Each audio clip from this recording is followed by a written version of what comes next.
ওসমান হাদি ভাই। শুভেচ্ছা স্বাগতম, শুভেচ্ছা স্বাগতম। আসসালামু আলাইকুম।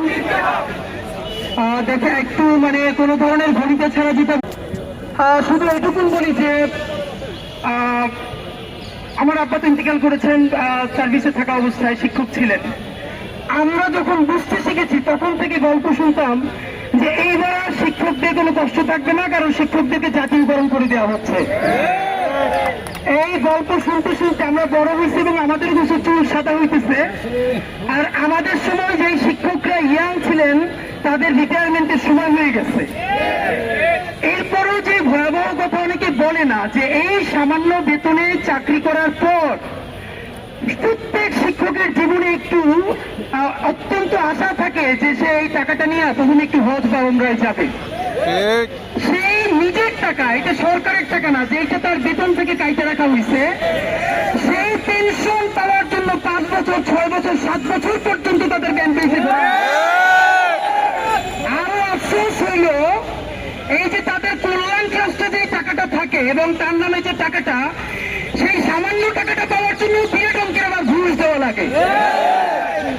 বৃদ্ধ মানুষ চিকিৎসা করাবে, সন্তানরা এসে সামনে ফাইল নিয়ে ঘুরে যে এই টাকাটার পরে চিকিৎসা করাবে। মানে বাংলাদেশ রাষ্ট্রের, এটা অনেকে ছোটবেলায় আমরা শুনতাম বলতো যে শিক্ষকরা নাকি আগে তাদের ছাত্রদেরকে যদি অভিশাপ দিত, কষ্ট পায়, তাহলে বলতো যে তুমিও যেন আল্লাহ আমার মতো শিক্ষক বানায়।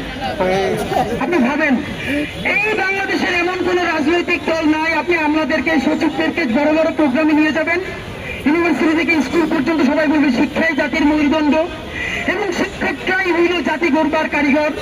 আর্মি অফিসাররা বলবেন, মন্ত্রীরা বলবেন, কিন্তু এরপরে গিয়ে কি বলবেন, এই এমপি এই মন্ত্রী যখন উপজেলা একটা মাদ্রাসা বা কলেজে এমনকি প্রাইমারি স্কুলে ভিজিটে যান, তখন তার টেবিলে 50 আইটেমের নিচে খাবার যদি স্কুল কর্তৃপক্ষ দেয়, তাইলে আগামী 5 বছর তাদের আর কোনো দাওয়াতে তারা চান না।